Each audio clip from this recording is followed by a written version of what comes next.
First question, Leslie. We know you are a great Star Wars fan. So when you envisioned the Acolyte, what was important to you to include in this story?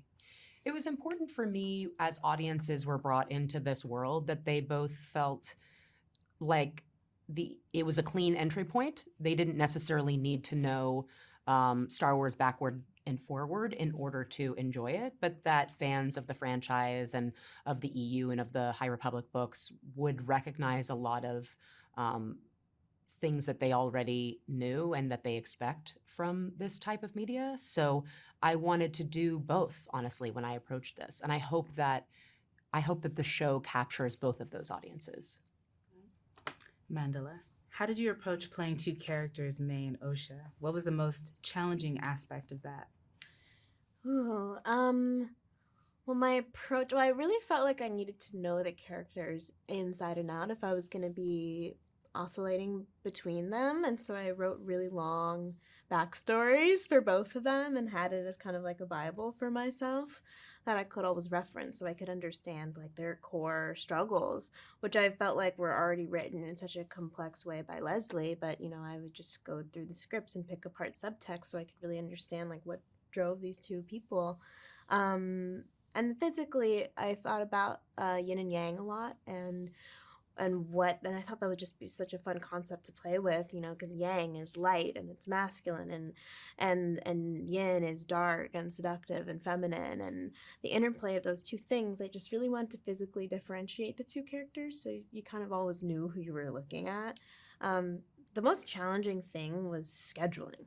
That was the hardest thing because I'm playing two characters, and throughout a day maybe I was switching back and forth between them, and then also trying to find time to learn all my stunt choreography, not just for one of them but for both of them. And yeah, I was just always busy.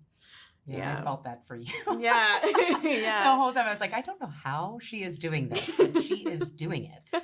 It was astonishing to watch, not just your performance, but yeah, the mental and physical energy that it took to execute both those performances was superhuman. I still can't believe you did it. I mean, I can believe you did it. Stop. It's true. Stop. Leslie, how did the decision to design practical sets and not use CGI come about, and why was it important to you? It was important to me to utilize practical sets, puppetry, costumes that reflected the High Republic, not just Star Wars media we'd seen already for the Jedi. To utilize lightsabers that could still be used in combat, but still have a light emitting from them, which actually I didn't realize, but is really difficult to do, because in order to have the lightsaber light up and still get the light off of other people's faces, they're very, very heavy. And the amount of work that you guys were doing with the lightsabers, they needed to be lighter, like they are in the prequels, in order to do that type of sword fighting. But they were all put in later. The lights were all put in later. So we had to basically make a hybrid of a new lightsaber. Yeah. So those types of things, they were a bigger challenge. But I think that the finished product visually recalls a type of Star Wars I grew up loving, but also the type of Star Wars I was interested in making and seeing. So, Mandela, tell us about your fight training and the weapons you learned to use. Do May and Osha have different styles?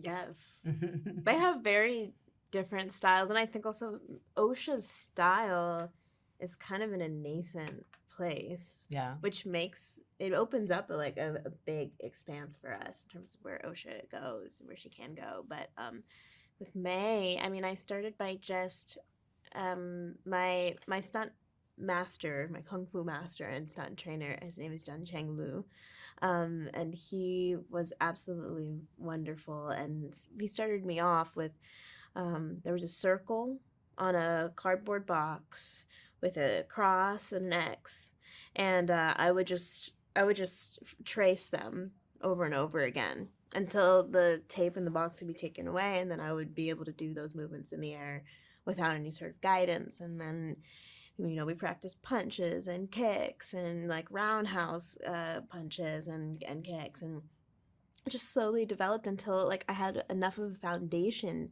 to do the pick up the stunt choreography quickly, which ended up being really important, you know, because I was 2 characters.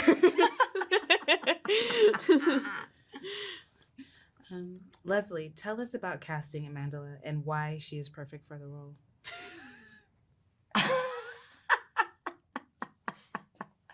She's perfect because I, of course, had been a fan of hers. But The Hate U Give, I've given this answer before, but The Hate U Give was something where I felt like her performance was not only fully realized, supporting obviously the overall narrative, but that culturally it was also reflecting an environment and a climate. So it was like a performance that transcended just the narrative that was being told. And I think if you're going to do Star Wars, you need someone who can do that. You need someone who's not just thinking about the performances and the fight choreography, even though you did all of those things beautifully and very analytically and very thoroughly. But I think you also knew how to have that 4D experience of being part of this story, but also the larger story and what it means to so many people. Last question for both of you. What does it mean to each of you to be part of Star Wars? Wow. I just hope I make my dad proud. He passed away recently, so I don't know. I when I started working on it, he was so proud of me, and he had dementia. So as I worked on it for the following 4 years, I sort of, you know, with dementia, you lose them before you lose them. So by the time he passed away last September, we were just putting the finishing touches on the show, and I've just felt sad that he never got to see it because he was somebody that I really, you know, introduced me to Star Wars. So I felt like it was a big achievement that I wanted him. I guess he is still seeing it in some ways.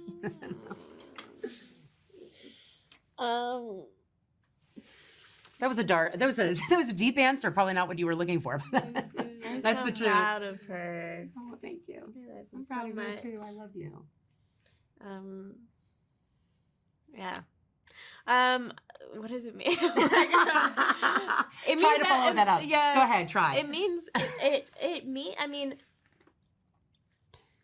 Star Wars, I think why it's so universally loved is because it has so many spiritual messages and so many messages around what it means to be a person, how hard it is to be a person, how we're always faced with these challenges that can compromise maybe our set of ethics or what we believe in, and staying true to what you believe in can be so challenging.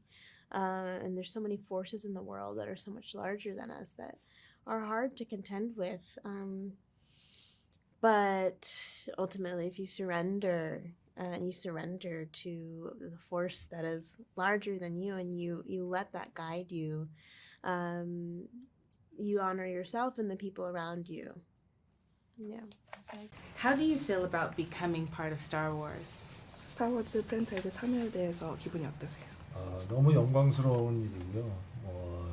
어렸을 때서부터 스타워즈 팬이었고, 그리고 또 항상 그 스타워즈 시리즈들이 나올 때마다 즐겨봤고, 그냥 팬 중에 한 명이었는데 제가 여기에 출연을 한다라는 것이 처음에 정말 믿겨지지가 않았고, 지금도 역시 그 촬영을 다 한 이 아콜라이트를 홍보하고 있다라는 것도 사실 아직까지 이렇게 현실적으로 잘 느껴지지는 않습니다. 하지만은 이 아콜라이트를 정말 열심히 준비했고 정말 최선을 다해서 촬영했고, 그랬기 때문에 그 많은 기억과 추억들을 홍보하면서 이렇게 많이 얘기할 수 있는 이 기회마저도 정말 소중하고 감사한 일인 것 같습니다. Yeah, I feel extremely honored to be part of the Star Wars franchise. And, you know, I was a Star Wars fan from when I was a little boy, that it feels really unbelievable that I'm even sitting here now promoting it with the Acolyte. And we work so hard on the show, work so diligently. So I am hoping that, you know, the audience is able to see that. What type of training did you do to prepare for the role, and can you wield a lightsaber now with confidence? 어떤 트레이닝을 임하셨나요? 그리고 이제 강성감을 쓰시는데 자신감이 있으신가요? 트레이닝을 촬영 전에 2달 전에 들어와서 하라고 해서 저는 사실은 그 액션 씬들이 많은 영화들을 그 전에 많이 했었거든요. 그래서 아니 뭐 얼마나 어려운 코리오그래피가 있는지는 몰라도 나한테는 2달은 굉장히 많은 시간이다. 그래서 나는 한 달 정도면 될 것 같다라고 얘기를 했는데 절대 안 된다고 2달 먼저 들어와서 액션 씬을 이제 다 연습했으면 좋겠다라고 해서 이제 들어와서 처음 이제 그 액션 그 스태프 분들이랑 그 트레일러 아니 그 뭐죠 데모 영상을 네. 이제 보게 됐는데 와 너무 첫 그 액션 시퀀스가 너무 그 코리오그래피가 아름다운 거예요.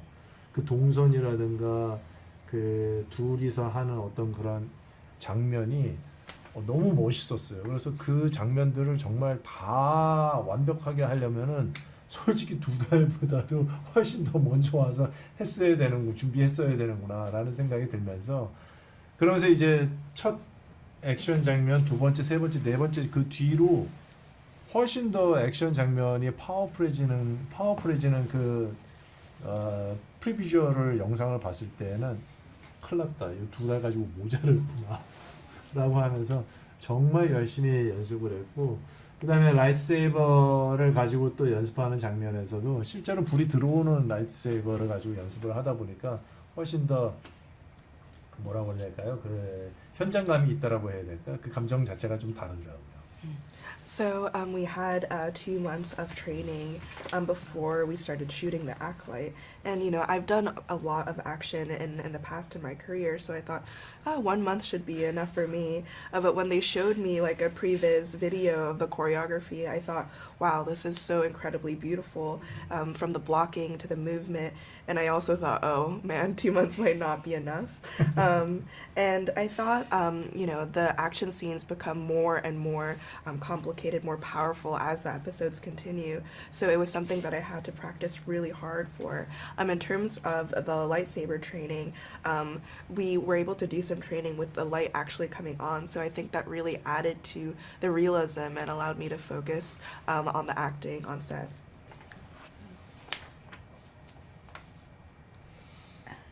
What did you enjoy the most about this entire experience?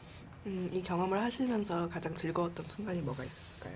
아무래도 감독님하고 이 에콜라이트 전체 이야기와 그 다음에 소울 캐릭터에 대한 이야기 그리고 또 다른 캐릭터들하고의 이 관계성에 대한 이야기를 나눈 게 가장 재밌었던 추억인 것 같고요. 여전히 저는 레슬리 감독님이 이 시나리오를 너무 훌륭하게 잘 썼다라고 생각하고 본인이 상상한 그 여러 새로움과 이 스타워즈 유니버스 안에서 기존에 있었던 이야기를 굉장히 잘 혼합시킨 게 아닌가라는 생각이 들면서 정말 진짜 너무 노력해서 잘 쓴 시나리오인데 역시 촬영도 잘 마친 것 같아서 지금으로서는 너무 기분이 좋습니다. So I think it really has to be my favorite memories, like all the countless conversations I had with director Leslie about the story, about the character, and about the relationships. And, you know, when I read the script, I thought it was so fantastic because it combined an element of the freshness of Leslie's take, but also melted into the world of the Star Wars universe. So now that we've finished shooting, I really feel so grateful to have been a part of it. Thank you. That's a cut. This is for Daphne. How does it feel to be part of Star Wars? It feels like a huge honor, and I'm just really excited and happy and grateful that I was even considered for it. And Charlie? Gosh, it feels like entering in a legacy, being a part of Star Wars. It feels like you're part of a generational history, which is what I'm most excited about. to have my father turn to me and say that he's excited Yeah. to me be in something that he remembers watching as a young man is it's the best gift. But it's also terrifying to live up to it in the best ways. And Manny? Ooh, it's all the feelings, but definitely one of excitement. Pride is a big one, especially taking on something that feels completely new and different. Yeah, like so proud of what we've been able to accomplish with the Acolyte. And Manny, tell us a little bit of your character, Kamir. My character, Kaimir, is a former smuggler, trader, who kind of finds himself in this broader story with May, one of our main characters, and having to help May and her master with their mission, trying to avoid the Jedi and yeah, just accomplish what maybe the dark side has in store. Charlie, what makes your character your tick? What makes your tick? Chike, poking at my sides. No. I mean, Yeah. I think it's his desire to be best, to be good. It's not an outcome which any Jedi should be yearning for. He has a desire, though, to be of use, to be of service, and he wants to fulfill it in the best ways that he can. But that is a difficult challenge. And Daphne, tell us about your character, J.K. is like. Jackie is a young Padawan to Sol, played by the incredible and incomparable Lee Jung-jae. She is a very talented Jedi. She is very overachieving. She's a perfectionist. She's very hard on herself, and she's just very curious and excited, and is taken by surprise with Osha and who this fascinating young woman is. Manny, what did you think when you first stepped on set? Is this a dream? What did I think when I first stepped on set? I was pinching myself because it felt surreal, to hop onto a set that's first of all practical and that has all the elements that pays an ode to like the original trilogy. It felt like it was just an incredible special feeling. And can you describe the set where Kamir hangs out? Sure. You first meet Kaimir and an apothecary, basically just, for a lack of a better term, a store or a corner store that has a bunch of potions and trinkets and tools, mainly for his smuggling practices. Charlie, what was the lightsaber training like? And how different was it from having toy lightsaber duels when you were a kid? How do you know I had toy lightsaber duels? Who didn't? Did you? I did, yeah, of course, yeah. I had them as an adult. I did them yesterday. What do you mean? Our lightsaber training was some of the coolest aspects of being involved in this project. Yeah. I will say I coupled it with the Force training, which I felt like the two were so mirrored. Or at least they coexist in the same. I was very eager to figure out how to be the best saber wielder from the get, which is very Yord, and I think it ended up with me being very frustrated with myself. And Daphne, the dear friend that she is, and just great human being, gave me some love and support and helped me kind of find my own grounding within it, which was really invigorating, but so cool, the stuff that we learned and that we now have in our back pocket. Yeah. I know I can pick up a stick off the tree and throw some stuff around. Yeah. And Daphne, tell us about your makeup and your prosthetics and describe the process to get on it every day. The makeup process for Jackie was completely transformative, and I honestly enjoyed every minute of it. It was a bit intense. I'd have to get up every morning at like 3:30 a.m. and then I'd drive into work, and then I'd be with my wonderful makeup artists, Jeremy and Rob, who designed the makeup look and just it sort of brought to life. There's such incredible craftsmen, and it took we got it down to an hour and a half, which is really impressive, and it consisted in we did the horns, we did a bald cap, we did a prosthetic over my forehead, and then we'd like put the wig over it, and then I'd have to get like airbrushed in color, and it was really just enjoyable in my hands, and I had to have like a special manicure, and it was truly just so important to have that as an actor for the character.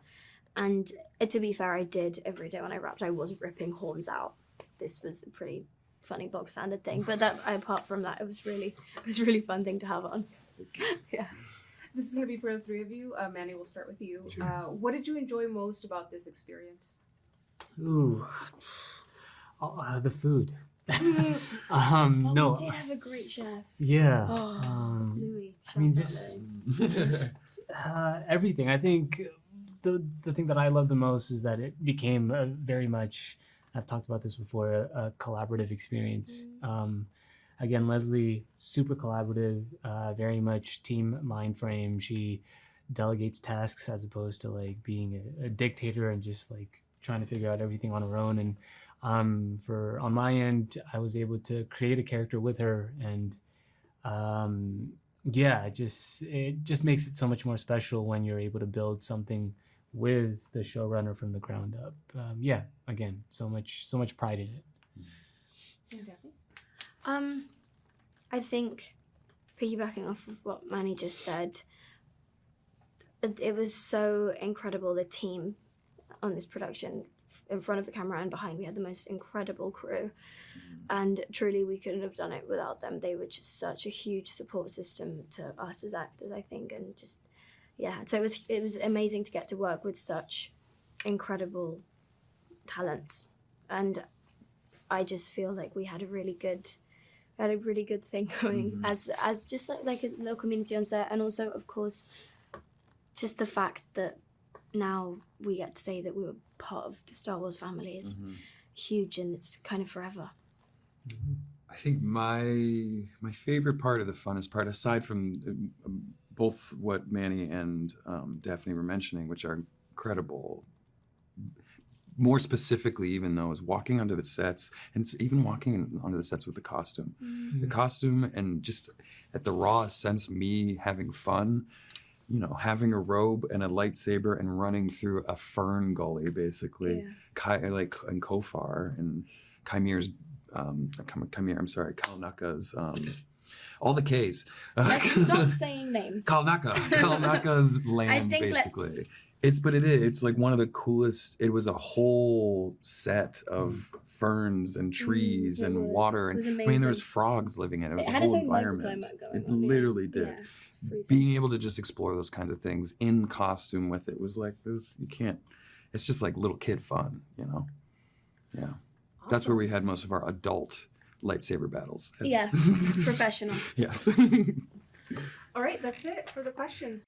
Jody, what attracted you to the role of Mother Anasea, and what do you like most about her character? Okay, so what attracted me most to the role of Mother Anasea was, first of all, just knowing that I was going to be in Kogonada's hands, because really, like, that's how I found out about it, is he called me and he said, so I'm going to do this Star Wars TV show. And I was like, Star Wars, Kogonada, actually, Kogonada, Star Wars. It was just like win-win. And then, he began to tell me about the character, and he, we've had so many conversations over the course of our, creative relationship. And he started speaking to me about some of the things that like we had spoken about, in my personal life as a mother. And I just really was interested and excited at the opportunity to play this powerful witch mother, which I really feel like is me. Rebecca, describe your character, Vernestra. What could you relate to about her as a person? Vernestra Rowe is an elder Jedi master, revered. She has found herself in this position this sort of liaison position between the Jedi and the Senate. She's over 116 years old, and that's really what I could relate to the most, being 116. Just kidding. You know, I loved how straightforward she was on the page, how she just was, I think because of her age and because she sort of feels as if she's seen it all, she's just, you know, taking care of things. And I really liked how economical she was with her energy and her time. And I love the way the character develops over the course of the season. Jody, tell us a little about Mother Anastaea's motivations and her powers. So, Mother Anastaea she represents, and she's a very powerful figure, and I guess I'll start with her powers. She wields the Force, but not in the same way as a Jedi does, or a Sith. I think what makes her powerful, and that's what kind of drew me to her as well, is that she is seeking to protect her family.